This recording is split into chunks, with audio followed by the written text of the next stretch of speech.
I didn't have to raise my voice when I handed him the divorce papers.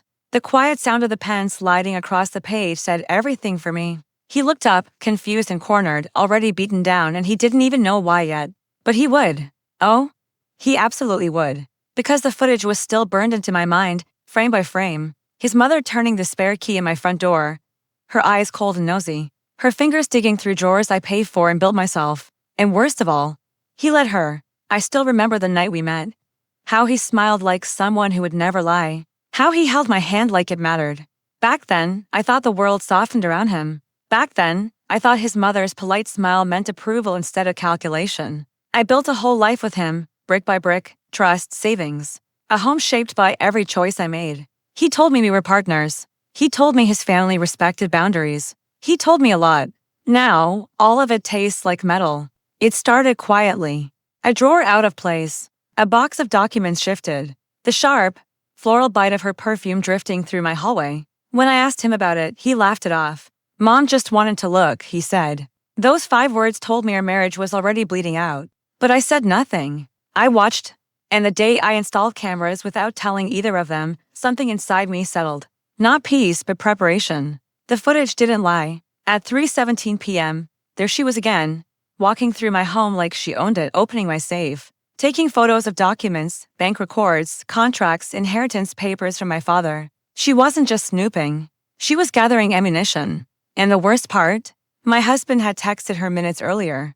Go now. She's at work. Betrayal like that doesn't explode. It slowly eats you alive. That night, I didn't confront him. I sat across from him at dinner, watching him chew, swallow, pretend. I memorized the shape of his lies. I counted the space between my questions and his answers, every fake pause, every forced smile. And while he slept, I met with a lawyer. A good one.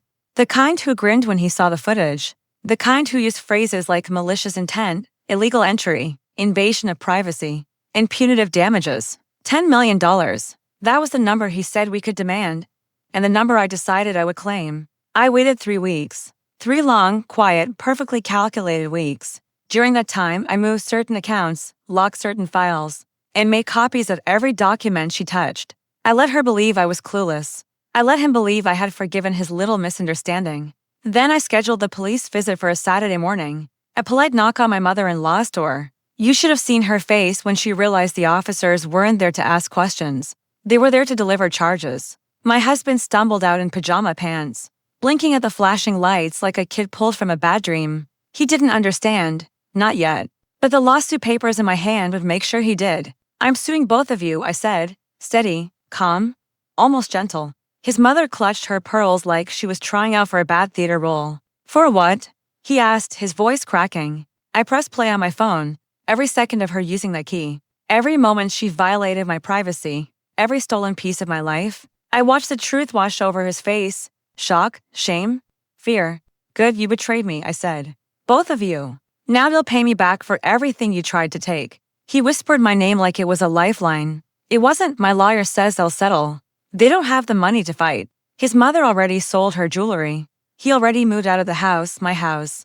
The one he will never have a key to again. People ask if I'm angry, if I'm hurt, if I miss him. No.